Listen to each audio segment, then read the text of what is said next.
Healthy eating is sometimes seen as a necessary evil.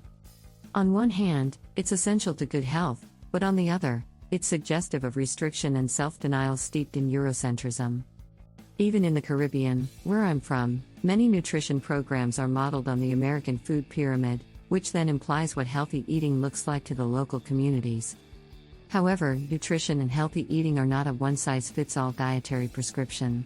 Traditional meals and food culture deserve a seat at the table too. In this article, I'll explain why cultural foods are integral to healthy eating. What are cultural foods? Cultural foods, also called traditional dishes, represent the traditions, beliefs, and practices of a geographic region, ethnic group, religious body, or cross-cultural community.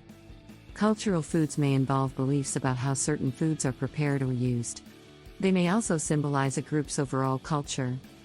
These dishes and customs are passed down from generation to generation. Cultural foods may represent a region, such as pizza, pasta, and tomato sauce from Italy, or kimchi, seaweed, and dim sum from Asia. Alternatively, they may represent a colonial past, such as the fusion of West African and East Indian food traditions throughout the Caribbean. Cultural foods may play a part in religious celebrations and are often at the core of our identities and familial connections. Cultural foods must be fully integrated into the Western framework. Healthy eating includes cultural foods, but that message isn't prominent and often goes unapplied. The U.S. Department of Agriculture's USDA Dietary Guidelines for Americans is one of the gold standards for nutrition guidelines in the West. It recommends meeting people where they are, including their cultural foodways. The Canadian Food Guide also emphasizes the importance of culture and food traditions to healthy eating. However, the field of dietetics still has a lot of work to do to ensure cultural competence, which is the effective and appropriate treatment of people without bias, prejudice, or stereotypes. During my training to become a dietitian, cultural needs and food practices were acknowledged, but there was limited interest or practical application. In some instances, there were few institutional resources for healthcare professionals. What does healthy eating really look like? Healthy eating is loosely defined as the consumption of a variety of nutrients from dairy, protein foods, grains, fruits, and vegetables, what's known in the United States as the 5 food groups. The main message is that each food group provides essential vitamins and minerals needed to support good health. The USDA's My Plate, which replaced the food pyramid, illustrates that a healthy plate is half non-starchy vegetables, 1/4 protein, and 1/4 grains. However, the Caribbean is a melting pot of 6 food groups: staples, starchy, carb-rich foods, foods from animals, legumes, fruits, vegetables, and fats or oils. Traditional one-pot dishes can't always be distinctly portioned on a plate. Rather, the food groups are combined into a single dish. For example, the traditional one-pot dish called oil down is made with breadfruit, the staple, a starchy fruit that has a texture similar to bread once cooked, non-starchy veggies like spinach and carrots, and meats like chicken, fish, or pork. Healthy eating is much more fluid than what you see online. Your desire to eat certain foods is often the result of targeted and successful food marketing. This marketing usually comes through a Eurocentric lens that lacks cultural nuance. For instance, Googling healthy eating reveals a flurry of lists and images of asparagus, blueberries, and Atlantic salmon, often in the arms or on the tables of a white family. The lack of cultural representation or ethnically diverse illustrations sends an unspoken message that local and cultural foods may be unhealthy. Yet, true healthy eating is a fluid concept that neither has a specific look or ethnicity nor needs to include specific foods to count.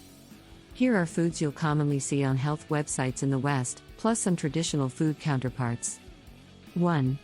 While kale is a nutritious vegetable, so too are dasheen bush, taro leaves, and spinach. 2. Quinoa is an excellent source of protein and dietary fiber, but rice and beans are too. 3. Chicken breast is low in fat and lauded as a must-have for a healthy diet, but if you remove the skin from other parts of the chicken, those pieces are low in fat too, and higher in iron. 4. Atlantic salmon is rich in omega-3 fatty acids, but so too are local salmon varieties and other fatty fish such as sardines. If kale, quinoa, and Atlantic salmon aren't available in your region, your diet isn't automatically poor. Contrary to mainstream health and wellness messages, A healthy plate isn't limited to Eurocentric foods, and traditional foods aren't inferior or nutritionally unfit. Healthy eating looks different across communities and locations based on food access, sustainability, and food cultures. The role of cultural foods in our lives. Cultural foods and traditional food practices provide a deep connection to community and healthcare. They connect us to our past, foster socialization in the present, and create memories for the future. Plus, they play a major role in dietary compliance and success. When my mother teaches me how to prepare oil down, a one-pot dish of breadfruit, taro leaves, pumpkin, coconut milk, and smoked bones, I am simultaneously connecting with the ancestral food traditions brought from West Africa and having shared family moments. Similarly, I connect to the food traditions of East India every time I prepare a vegetarian curry dish, such as dal, split peas, with turmeric or saffron. To people who aren't familiar with them, these dishes may not seem to fit the Western image of nutritious or healthy food, but they're filled with fiber, complex carbs, and vegetables. How does culture affect what you eat? Culture influences the foods you eat, your religious and spiritual practices, and your perspective on wellness, healing, and healthcare. Research suggests that even your thoughts about certain foods and your willingness to try new ones are largely influenced by your cultural background. Moreover, your classification of what's regarded as food and what isn't is linked to your culture. Therefore, healthy eating must be interpreted and understood within the context of culture. For example, in the United States, dinner is likely the main meal of the day, while lunch is a light salad or sandwich. However, in the Caribbean, lunch is often the heaviest meal, whereas dinner is lighter and, more often than not, remarkably like breakfast. When nutrition messages and counseling lack inclusivity, diversity, and understanding, we water down the science and rob communities of enriching culinary perspectives and experiences. Furthermore, a breakdown in trust and communication between a dietitian and the people they're serving may result in health disparities and poor health outcomes. If you don't trust your dietitian, you're less likely to comply with their counsel. What's next? We must remember that cultural foods fit the concept of healthy eating even if they aren't gentrified, popularized on social media, or aligned with the Western paradigm.